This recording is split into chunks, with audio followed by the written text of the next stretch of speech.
The fluorescent lights in my cramped cubicle buzzed like angry wasps overhead as I stared at yet another rejection email on my computer screen. The familiar knot in my stomach tightened as I read the polite but final words. "We've decided to move forward with other candidates." The smell of burnt coffee from the office break room mixed with the stale air conditioning, creating an atmosphere that matched my growing desperation perfectly. You're about to hear an unbelievable true story, so please like and subscribe. Drop your location in the comments. My name is Helen Bryant. I'm 64 years old, and after 37 years in marketing, I never thought I'd be scrambling for a new job at this stage of my life. The gray carpet beneath my sensible black flats was worn thin from decades of foot traffic, and I could feel every thread through the soles as I shifted uncomfortably in my chair.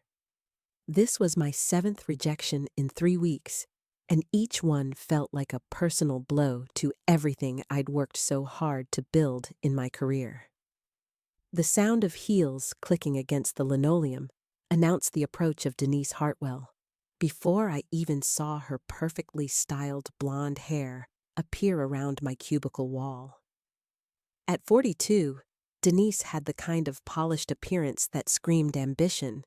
Her navy blazer was always pressed to perfection. Her makeup never smudged despite our building's notorious heating system, and her smile never quite reached her calculating blue eyes. We'd worked in adjacent cubicles for the past 2 years since she transferred from the Portland office, and while she'd always been professionally cordial, something about her presence made my skin crawl in a way I couldn't quite explain. "Another rejection, Helen?" Denise's voice carried just enough false sympathy to make my teeth clench. She perched on the edge of my desk, her manicured fingers drumming against my stack of pending projects. "You know, maybe it's time to consider that companies these days are looking for fresh perspectives. The market is so competitive for someone with your experience level." The way she said experience level made it sound like a disease rather than an asset.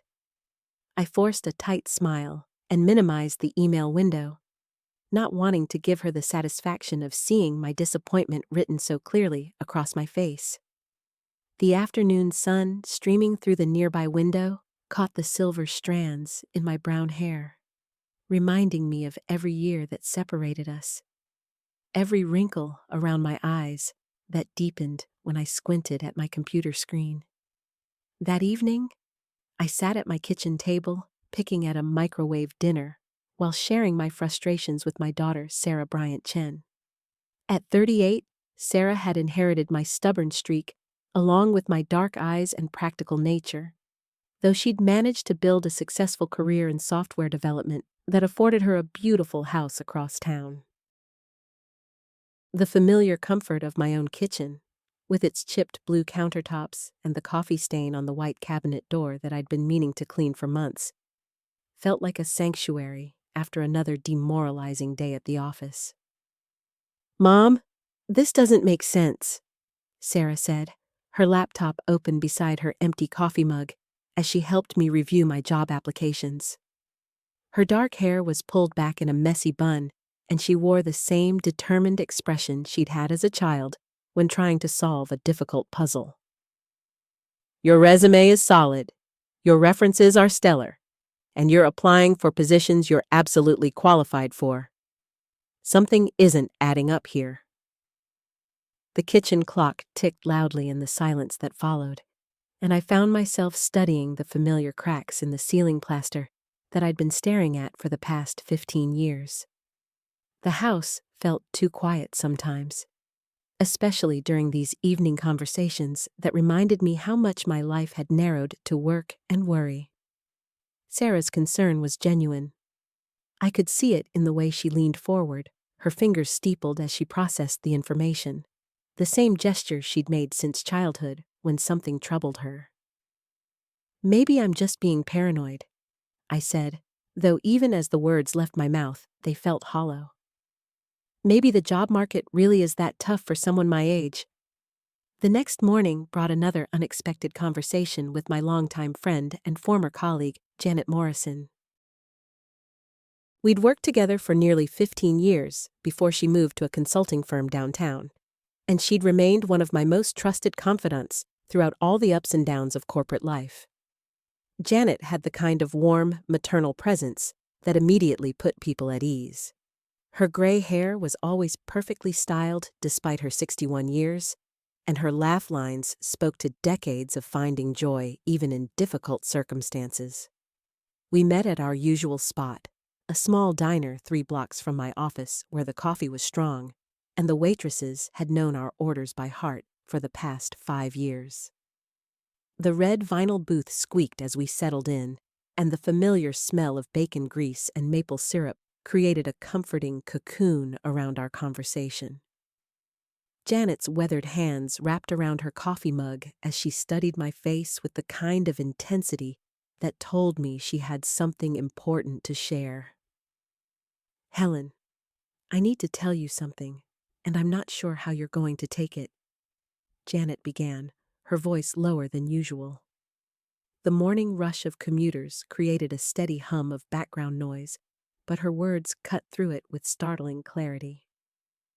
"I was at a networking event last week, and I overheard something that's been bothering me ever since. It involves someone from your office." My stomach dropped as I watched Janet's expression grow more serious. The fluorescent lights overhead cast harsh shadows across her face, and I could see the genuine concern etched in every line around her eyes. Whatever she was about to tell me, I could sense it was going to change everything I thought I knew about my recent string of rejections.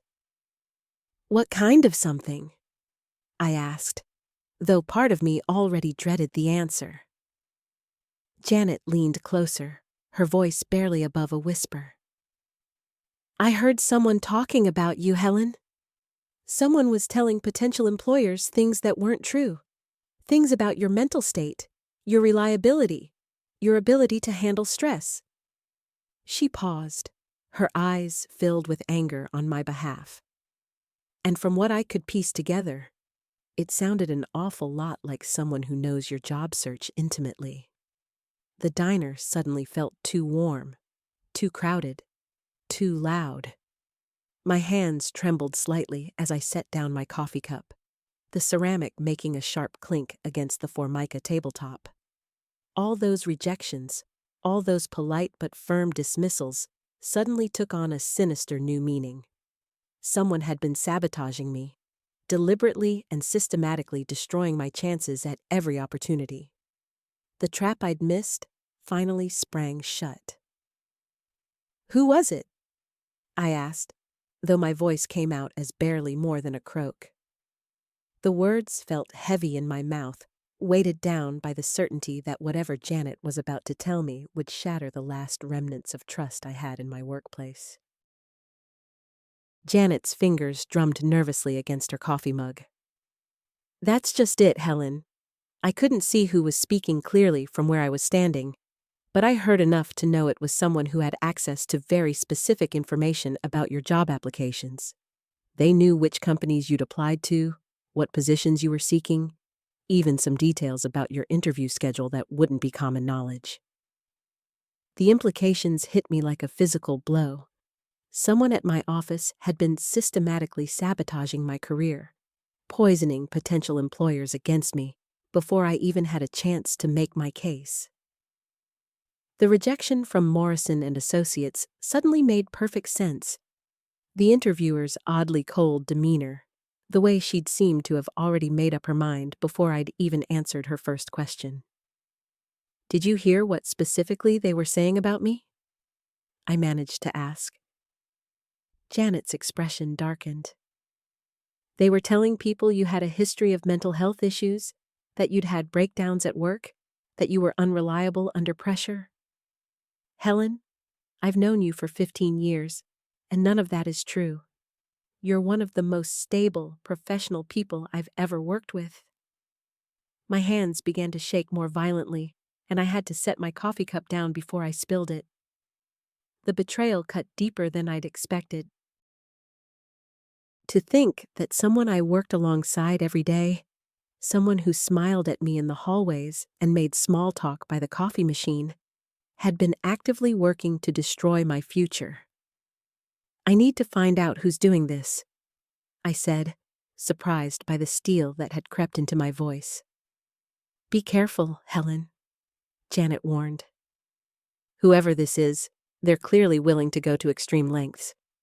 You don't know how they might react if they realize you're onto them." I spent the rest of the day in a fog of anger and disbelief. Every interaction with my colleagues took on new significance. Was it Marcus from accounting, who always seemed a little too interested in my personal business? Could it be Sarah from HR, who had access to information about employee references and contacts? The paranoia was eating at me from the inside. That evening, I called my sister Rebecca. She'd always been my sounding board for major decisions, and I desperately needed someone to help me think through my next steps.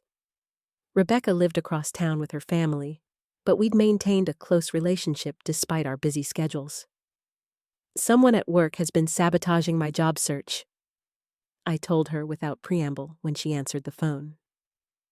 "What do you mean, sabotaging?" Rebecca's voice immediately shifted into protective older sister mode. I explained everything Janet had overheard, watching Rebecca's expression grow more outraged with each detail I shared. By the time I finished, she was pacing around her kitchen, her own coffee growing cold on the counter. "This is beyond unethical, Helen. This is potentially illegal," she said. "You need to document everything you can remember about your recent job applications and rejections. Start building a case." "But I still don't know who's doing it," I protested. Rebecca stopped pacing and looked at me directly. "Then, we're going to find out." Over the next few days, I became hyper-aware of every conversation at work. I started paying attention to who was within earshot when I made personal phone calls, who might have access to my computer when I stepped away from my desk, who asked seemingly innocent questions about my job search during lunch breaks. It was during one of these careful observation periods that I noticed something strange about David, my cubicle neighbor.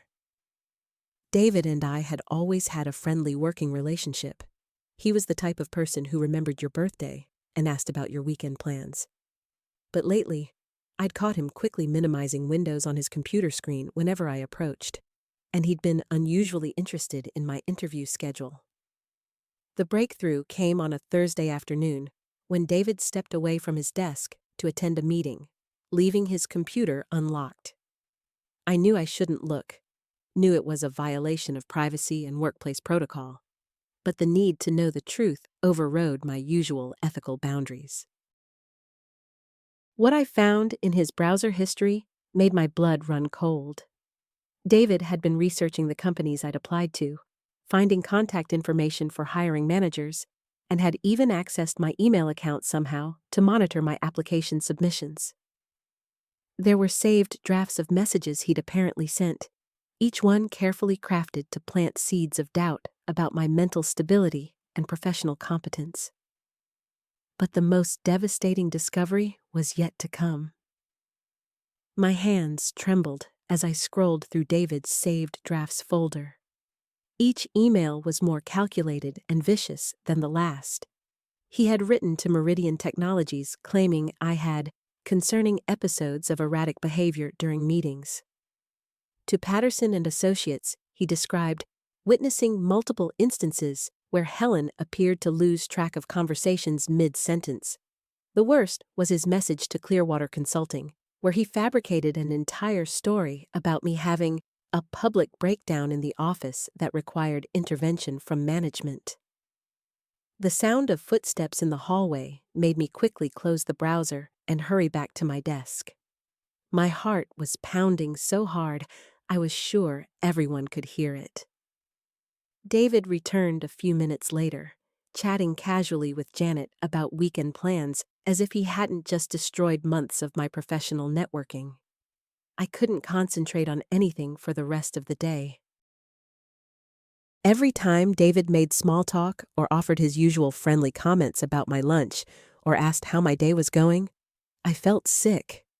This was someone I had trusted, someone I had confided in about my job search struggles, someone I had even asked for advice when rejections started piling up. That evening, I called Rebecca immediately after getting home. "I found out who it is," I said without any greeting. "Tell me everything," Rebecca replied, and I could hear her closing a door, probably stepping into her home office for privacy.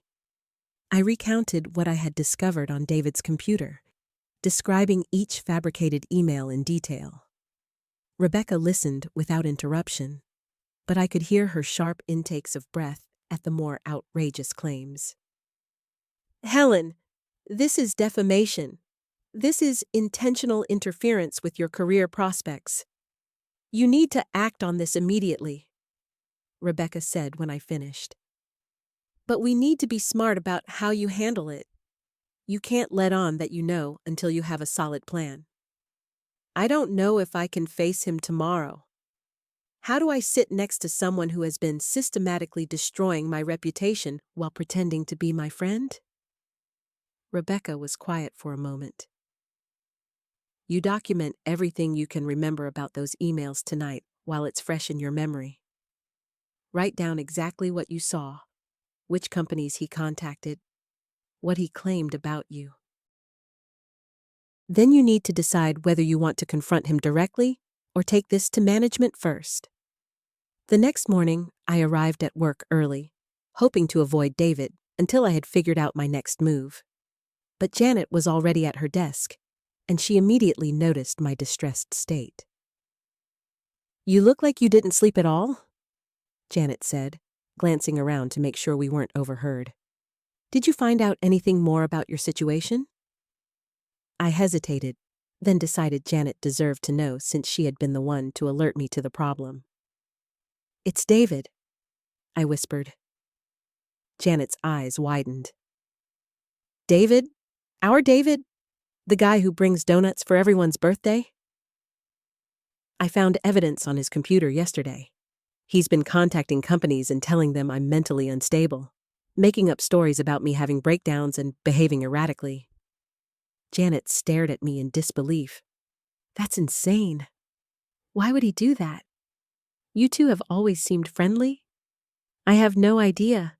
Maybe he saw me as competition somehow, or maybe he just enjoys the power of controlling someone else's life. I don't understand his motivation, but I know what he's been doing." David arrived at his usual time, greeting both Janet and me with his typical cheerful demeanor. "Good morning, ladies. Beautiful Friday, isn't it? Any exciting weekend plans?" I managed to mumble something about staying in and catching up on reading, while Janet gave him a strained smile and turned back to her computer.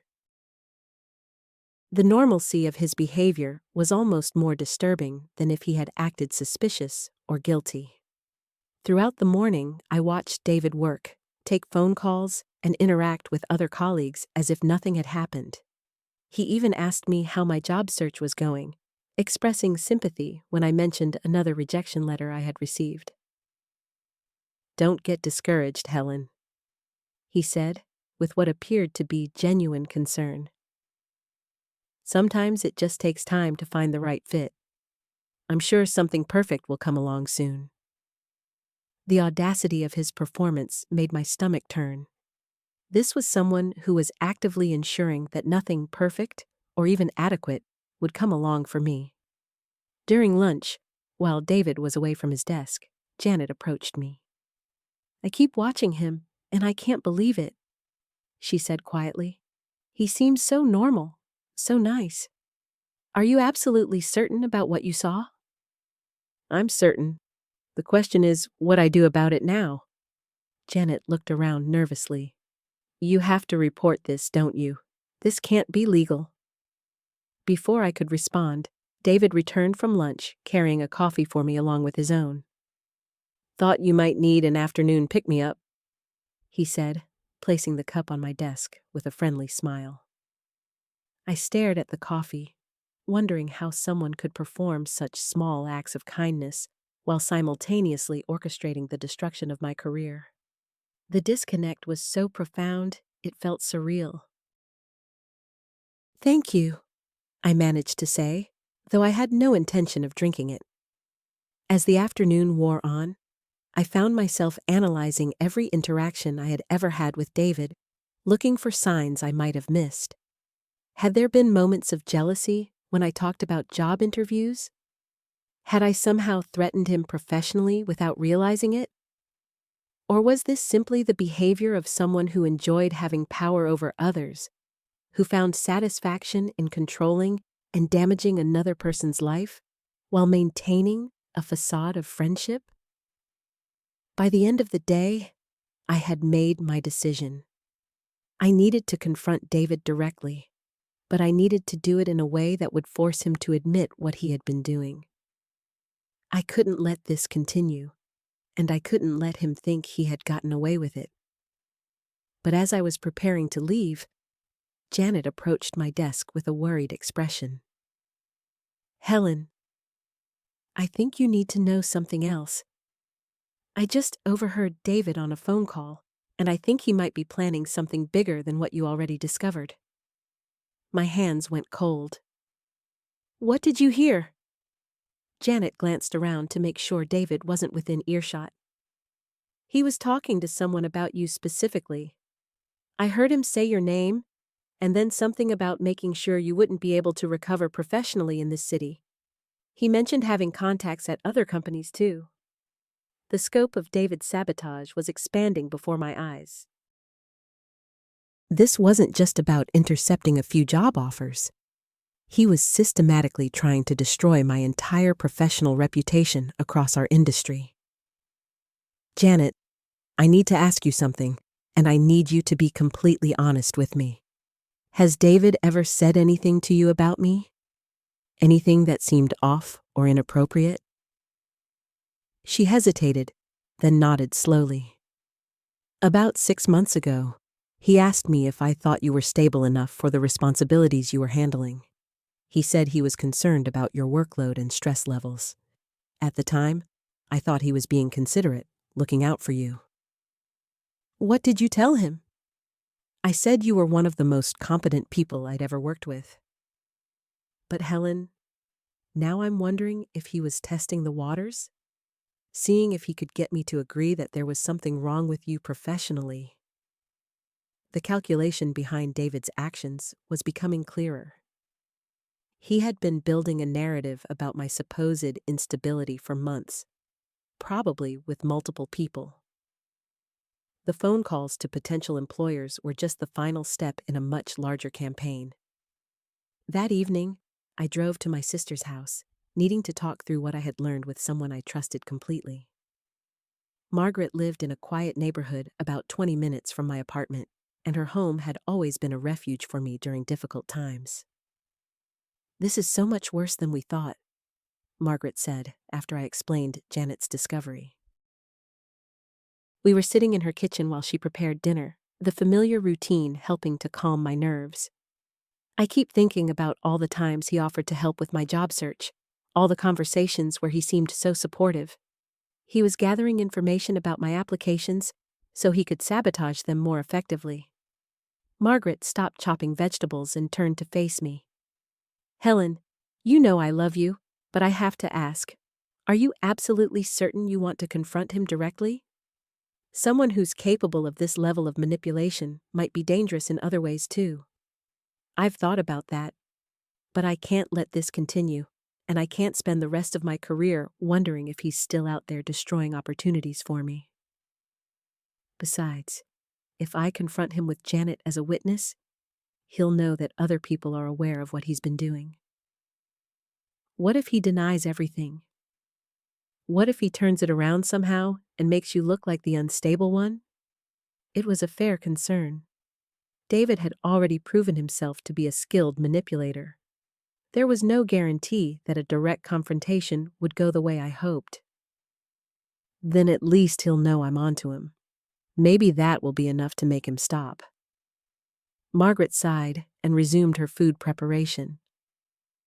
"I just worry about you going through this alone at work. Janet seems supportive, but she's not family. She doesn't have the same investment in protecting you that I do. I know. But she's been the one helping me uncover the truth. Without her, I never would have known what David was really doing. That's true. I'm grateful to her for that. I just wish I could do more to help you through this. I watched my sister work, thinking about how different our approaches to problems had always been. Margaret was cautious, preferring to think through every possible outcome before taking action. I tended to be more direct, sometimes to my detriment. Actually, there might be something you can help me with, I said. When I confront David tomorrow, I'm planning to record the conversation on my phone. If he admits to what he's been doing, I'll have evidence. But I want someone to know exactly what I'm planning, in case something goes wrong. Helen, please be careful. This person has been lying to your face for months while actively trying to destroy your career. You don't know what else he might be capable of.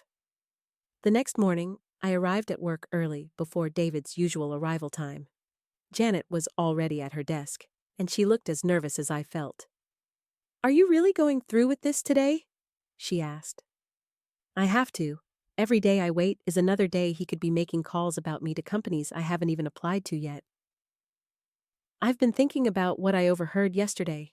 The way he was talking, it sounded like he has a whole network of contacts he's been using to spread information about you." The thought made me feel sick. David had been in our industry longer than I had, and he did seem to know people at most of the major companies in our city. If he had been methodically poisoning my reputation with his entire network, the damage might be irreversible. All the more reason to stop him now, before it gets any worse. David arrived at his usual time, cheerful and energetic as always. He greeted both Janet and me warmly, asking if we had seen the news story about our biggest competitor's recent acquisition. "Interesting times in our industry," he said, settling in at his desk. "Lots of movement, lots of opportunities for the right people." The casual cruelty of his comment, referring to opportunities while knowing he had been systematically eliminating mine, strengthened my resolve. I waited until mid-morning, when most of our other colleagues were in a department meeting that David, Janet, and I had been excused from due to project deadlines. "David, could I speak with you privately for a moment?" "Of course," he said, following me to a small conference room near our desks. But as I closed the door behind us and turned to face him, I realized that David's expression had changed completely.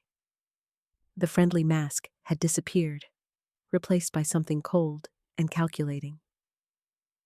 "I've been wondering when you were going to figure it out," he said before I could speak. "Honestly, I expected it to happen sooner." The words hit me like a physical blow. My hand trembled as I reached into my pocket to start the recording on my phone, trying to keep my movements subtle. "So, you admit it," I managed to say, my voice barely steady. "You've been calling companies and telling them I'm mentally ill." David leaned back against the conference table, completely relaxed now that his facade had dropped. "I've been managing your career trajectory, yes. Someone had to keep you from making moves that would be bad for this department." "Bad for the department, or bad for you?" The anger was building in my chest, but I forced myself to stay calm and keep him talking. "How exactly is my success a threat to our department?" "Come on, Helen. You know how this works. There are only so many senior positions available in this city. Every opportunity you get is one less opportunity for someone else. Someone who's been here longer, who's put in more time, who deserves it more. Someone like you. Exactly like me." His smile was cold and satisfied. "I've been with this company for 8 years. I've mentored junior staff. I've brought in clients. I've done everything right. But somehow you waltz in here 3 years ago, and suddenly you're getting interview requests for positions I should be hearing about." I stared at him, trying to process the depth of his betrayal. So you decided to sabotage me instead of just competing fairly. Fair? David laughed, and the sound made my skin crawl. Helen, there's nothing fair about this industry. The people who succeed are the ones who understand that and act accordingly. I'm not going to sit back and watch someone else take what should be mine just because I'm too polite to do what needs to be done. What needs to be done? You mean lying about me? Telling people I'm unstable? Destroying my reputation? I prefer to think of it as providing context. These hiring managers, they need to know what they're getting into. And honestly, Helen, you do have some concerning behaviors. My blood went cold. What are you talking about? The way you react to stress, for one thing. Remember last year when the Peterson project fell through? You were visibly upset for days. That kind of emotional instability is exactly what companies need to know about. I was disappointed about a project I'd worked on for months. That's a normal human reaction. Is it? Or is it a pattern of inability to handle professional setbacks? See, that's the kind of insight I've been sharing with my contacts in the industry. They appreciate having the full picture. I felt like I was going to be sick. How many companies have you called? Oh, I don't call them directly. That would be too obvious, wouldn't it? David's voice was almost conversational now, as if he were explaining a clever marketing strategy. I have lunch with people. I attend networking events. I mention concerns in casual conversation. It's much more effective that way. How long has this been going on? Since about 6 months after you started getting interview requests. I realized I needed to be more proactive about protecting my own interests. 6 months? David, that's almost 2 years. You've been doing this for almost 2 years? Time flies when you're focused on your goals. The casual cruelty of his tone made me want to scream, but I forced myself to keep the conversation going. The more he admitted, the stronger my evidence would be. What exactly have you been telling people about me? Nothing that isn't based on observable behavior. I've expressed concerns about your emotional regulation, your ability to handle pressure, your tendency toward what some might consider paranoid thinking. Paranoid thinking? Well, you are in here confronting me about intercepting your job offers, aren't you? Some people might see that as a paranoid delusion. The manipulation was so smooth, so practiced, that I could see exactly how it would sound to someone who didn't know the truth. David had crafted the perfect trap. By seeking the truth, I was demonstrating the very instability he had been claiming I possessed. Except that you just admitted to everything I'm accusing you of? Did I? I admitted to having professional conversations with colleagues about industry opportunities and personnel. That's called networking, Helen. It's a perfectly normal part of business. Even now, even after confessing everything, he was laying the groundwork to deny it all. I realized that David had probably never intended to let this conversation remain private. You know what I think happened here? He continued, his voice taking on a concerned, almost therapeutic tone. I think the stress of job searching has gotten to you. You're looking for someone to blame for your lack of success, and you've fixated on me as the source of your problems. It's actually a textbook case of projection. The door to the conference room opened, and Janet peered in nervously. I'm sorry to interrupt, but Helen, your brother Michael is on the phone. He says it's urgent. David's expression shifted slightly, as if this wasn't part of whatever script he had been following. Tell him I'll call him back, I said, not wanting to break the momentum of the conversation. He said it's about the job interview you have scheduled for this afternoon. He said the company called him by mistake, looking for a reference, and he needs to talk to you right away. My heart stopped. What job interview? The one with Morrison Tech. Aren't you supposed to be there at 2 o'clock? I looked at David, whose face had gone carefully blank. I don't have an interview with Morrison Tech. I never applied to Morrison Tech. Janet looked confused. But your brother said they called him asking about your experience with project management, and when he told them he wasn't a professional reference, they seemed surprised. They said you had listed him as your direct supervisor. The pieces clicked into place with horrifying clarity. David hadn't just been sabotaging real opportunities. He had been creating fake ones, setting up situations where I would appear unreliable, unstable, or dishonest. David, I said slowly, what did you do? But David was already moving toward the door, his mask of reasonable concern sliding back into place. I think this conversation has gotten out of hand, he said. Helen, I'm genuinely worried about you. These paranoid fantasies, the confusion about job interviews. Maybe you should talk to someone in HR about getting some support. He was trying to leave, but I stepped between him and the door. You're not going anywhere until you explain what Morrison Tech is calling my brother about. David paused at the door, his hand on the handle, clearly weighing his options. The silence stretched between us until Janet shifted uncomfortably. Should I tell your brother you'll call him back? Janet asked, still holding the phone. No, I said firmly, not taking my eyes off David. Put him on speaker. Helen, I don't think that's... David started. Put him on speaker, Janet, now. Janet looked between David and me, then pressed the speaker button. Michael, you're on speaker with Helen now. Helen, thank God. Michael's voice filled the room. I just got the strangest call.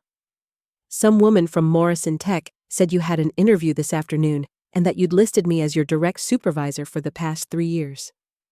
When I told her I was your brother and that you've never worked for me, she got really quiet and said there must be some mistake in their files.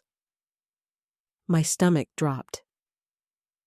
What exactly did she say? She apologized and said they'd received information that you had experience managing large-scale IT implementations under my supervision. She seemed genuinely confused when I explained that I work in insurance, not tech, and that you're my sister, not my employee. I turned to David, whose face had gone pale. Did you hear that, David? My brother just explained that someone gave Morrison Tech false information about my work history. Helen, I have no idea what you're implying. She also mentioned something else. Michael continued through the speaker.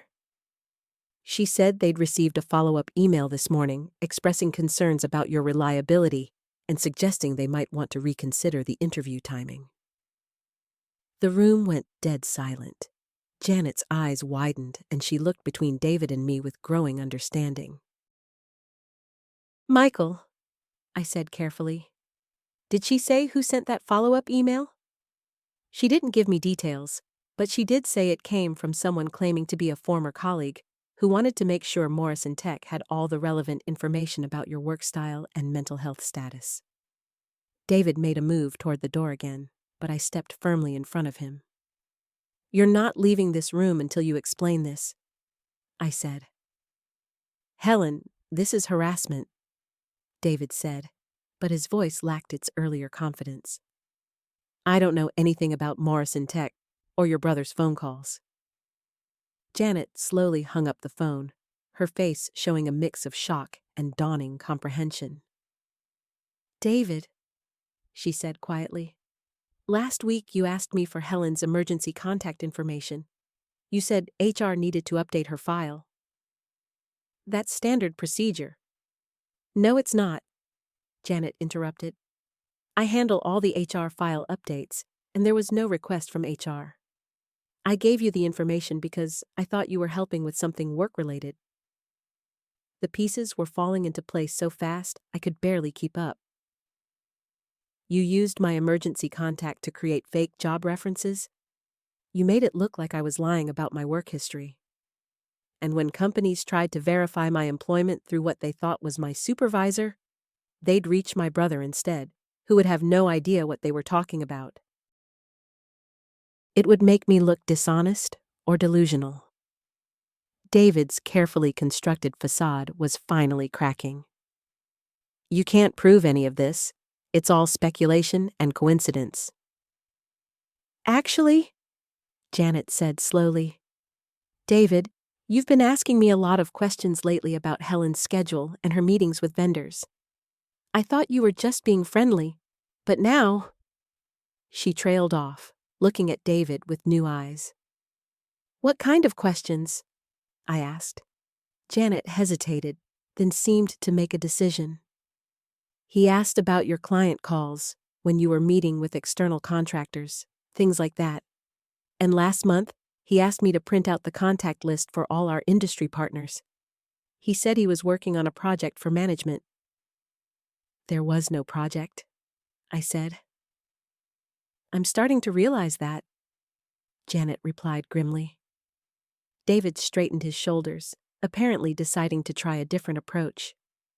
Even if I had made some inquiries about Helen's professional activities, that's not illegal.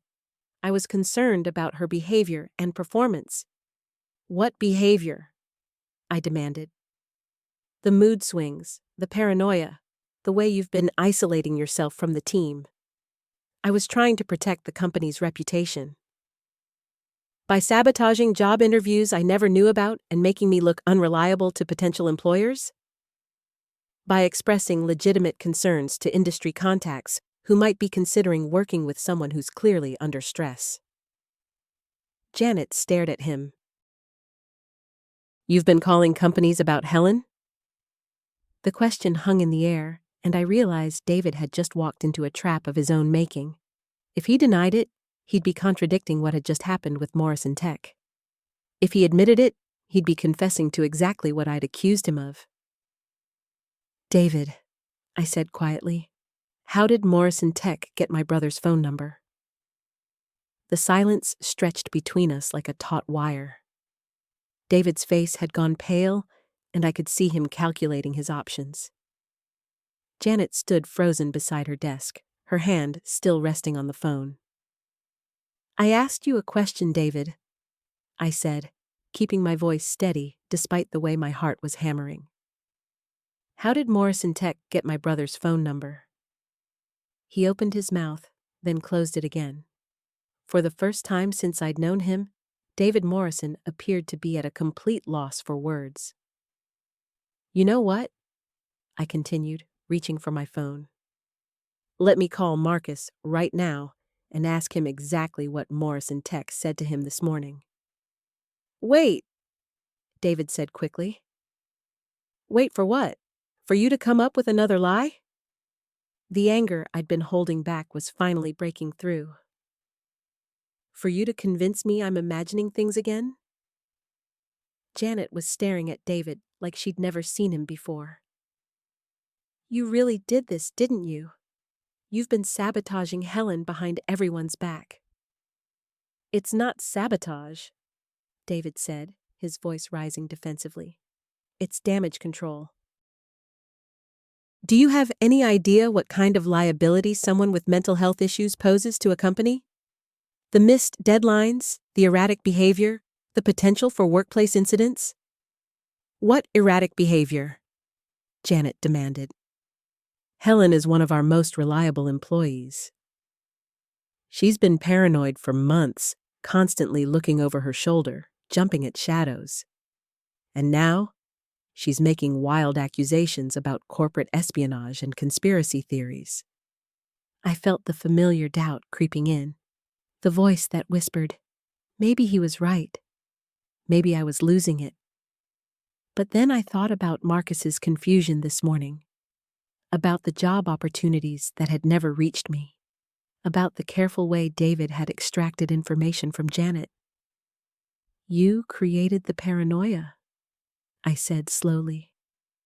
You made me doubt myself by systematically cutting off my opportunities and making me feel trapped here. And when I started to suspect something was wrong, you used that suspicion as proof that I was unstable. David straightened his tie, trying to regain his composure. I think you're having an episode, Helen. Maybe you should take some time off. Get the help you clearly need. Stop it, Janet said sharply. Just stop it, David. I've heard enough. She turned to me, her expression a mixture of anger and guilt. Helen, I am so sorry. I had no idea what he was doing with the information I gave him. If I had known... You couldn't have known, I said, though part of me was still processing the betrayal. Janet had unknowingly been David's accomplice, but she'd been manipulated just like I had. My phone buzzed with a text message. I glanced down and saw Marcus's name. That company called back. They want to apologize for the confusion and schedule a proper interview. Should I give them your real number? I showed the message to Janet, watching her face as she read it. Her eyes widened, then hardened as she looked back at David. They're trying to fix their mistake, I said. Which means they know they made one. David's jaw tightened. One company realizing they contacted the wrong reference doesn't prove anything. Then you won't mind if I call a few other places I applied to recently and ask them about their reference checks, will you? I was already scrolling through my contacts, looking for the companies I'd been most excited about. Let's see how many of them accidentally called my brother instead of my supervisor. Helen, I really think you should reconsider this course of action. Making accusations you can't substantiate could damage your professional reputation permanently. There it was again, the subtle threat disguised as concern. But this time, I heard it clearly for what it was. The only thing damaging my professional reputation is you, I said. And I can substantiate everything. My brother will remember every call he received. Janet can confirm what information you requested and when, and I'm willing to bet if I dig deeper, I'll find a lot more evidence of what you've been doing. Janet was nodding slowly. The project list you asked for last month. You said it was for the quarterly review, but we never use external contacts for those reviews. What project list? I asked. All our current clients and the companies we're bidding with. David said management wanted a comprehensive overview of our industry relationships. I felt sick. You gave him a list of every company I might potentially apply to. I gave him a list of every company in our professional network, Janet confirmed, her voice barely above a whisper. David's facade was completely gone now, replaced by something colder and more calculating. Even if that were true, you can't prove I did anything improper with that information. Can't I? I pulled up my email and started typing quickly. Let's find out. I'm going to contact every company on that list and ask them about any recent communications they might have received regarding my mental health or professional competency. You're making a mistake, Helen. No, David. The mistake was trusting you. I hit send on the first email, then started composing another. The mistake was thinking you were looking out for me when you were actually making sure I'd never have anywhere else to go. My phone rang, and Marcus's name appeared on the screen. Helen? His voice was concerned when I answered. I just got another call. This one was really weird. What kind of weird? I asked, putting the phone on speaker so Janet could hear. David had gone very still, but I could see the tension in his shoulders. Someone called claiming to be following up on a reference check from 3 weeks ago. They said they wanted to verify some concerns about your stability and ability to handle pressure. But Helen, I never got any reference calls 3 weeks ago. My stomach dropped. What did you tell them? I told them they had the wrong number, that no one had called me for any reference checks. But then they started asking really specific questions about your work history and whether I'd noticed any behavioral changes lately. I looked directly at David. What company was it? That's the thing, Marcus continued. They wouldn't say, just kept insisting they were conducting a standard follow-up interview, When I pressed them, they hung up. Janet was staring at David with horrified realization. You're still doing it? Even now, while she's sitting right here confronting you? David finally spoke, his voice flat. I have no idea what you're talking about. Really? I ended the call with Marcus after promising to call him back, then immediately dialed another number. Let me try something. I called the second company from my recent applications, putting it on speaker. After being transferred twice, I reached their HR department. Hi, this is Helen Porter. I submitted an application 3 weeks ago and wanted to follow up on the status. Oh yes, Ms. Porter. I'm sorry, but we've decided to move forward with other candidates. We did try to conduct reference checks, but we had some concerns raised during that process. My heart was pounding. What kind of concerns? Well, one of your references expressed some reservations about your current mental state and suggested you might be experiencing some personal difficulties that could affect your work performance. Which reference was that? I believe it was your supervisor, David Morrison. The silence in Janet's office was deafening. David had gone completely pale. I see, I managed to say. Just to clarify, Mr. Morrison contacted you directly? Actually, yes. He reached out to us proactively, said he felt ethically obligated to share his concerns since we hadn't contacted him yet. Very professional of him, really, though unfortunate for your application. Thank you for your honesty, I said, and hung up. Janet was looking at David like she'd never seen him before. You called them. You didn't wait for them to call you. You actively reached out to sabotage her application. You don't understand the pressure I'm under, David said quietly. The company is restructuring. They're looking for reasons to eliminate positions. If Helen leaves, they might decide we don't need her role at all. Then where does that leave the rest of the team? So you decided to trap her here by destroying her reputation? Janet's voice was incredulous. I decided to preserve jobs for everyone else, David snapped. Sometimes management means making difficult choices. I was scrolling through my phone, adding up all the applications I'd submitted in recent months. How many companies did you contact? David didn't answer. How many, David? I did what I thought was best for the team. Janet stood up abruptly. I can't listen to this anymore. Helen, I have copies of all the reports David asked me to compile. Client lists, project timelines, your performance reviews, everything. She was opening her filing cabinet with shaking hands. I didn't know what he was using them for, but I kept copies of everything. Janet, you're making this much more complicated than it needs to be, David said, but his voice had lost its authority. No, David. You made it complicated when you decided to play with someone's entire career. She handed me a thick folder. There's 3 months' worth of information requests in there, all supposedly for internal reviews that never happened. I opened the folder and saw my entire professional life laid out in documents. Performance metrics, client feedback, project summaries, even notes about my work schedule and time-off requests. It was comprehensive enough to give someone a complete picture of my capabilities and vulnerabilities. My phone rang again. Marcus. Helen, I just remembered something. About 2 months ago, I got a call from someone asking about your college years. They said they were doing a background check for a security clearance position you'd applied for. I hadn't applied for any positions requiring security clearance. What did you tell them? Nothing much. Just confirmed when you graduated and that I'd never seen you do anything questionable. But they kept pushing, asking if I'd ever been concerned about your judgment or emotional stability.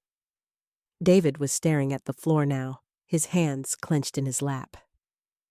They also asked if I knew about any family history of mental illness or substance abuse. Marcus continued. I told them it was none of their business and hung up. But Helen, someone's been digging into your background for months. I looked at the folder in my hands, then at David. "You've been systematically destroying my career for months. Every opportunity, every possibility. You've been calling my brother, impersonating employers, feeding companies false information about my mental health. Helen." David's voice was barely audible. "You made me think I was losing my mind. All those rejections, all those companies that seemed interested and then suddenly weren't. You made me doubt my own abilities, my own worth." Janet was photographing documents with her phone. "I'm documenting all of this. Helen, you need to report this to corporate immediately." "Corporate won't do anything," David said with bitter certainty. "They'll want to keep this quiet. Bad publicity." "Maybe," I said, standing up and gathering the folder. "But I'm not going to corporate first." "What do you mean?" Janet asked. I was already heading for the door. "I mean, I'm going to call every single company David contacted and tell them exactly what happened.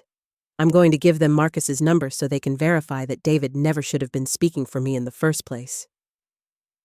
"Helen, wait." David was on his feet now, panic creeping into his voice.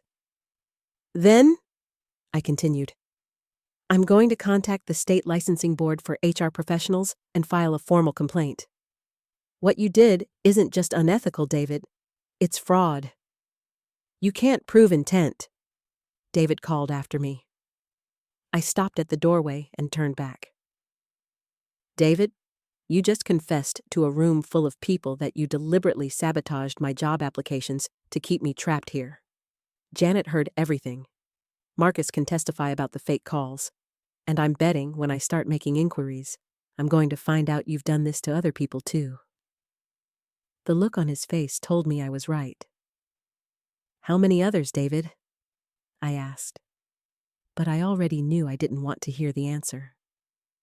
What I wanted was to get out of that office, call Marcus back, and start the long process of reclaiming my career and my life. As I reached for the door handle, my phone buzzed with a text message that made me freeze. It was from a company I'd never applied to, never even heard of. "Miss Porter, we've been contacted regarding your qualifications and would like to schedule an interview. When would be convenient?" I stared at the message, my blood running cold.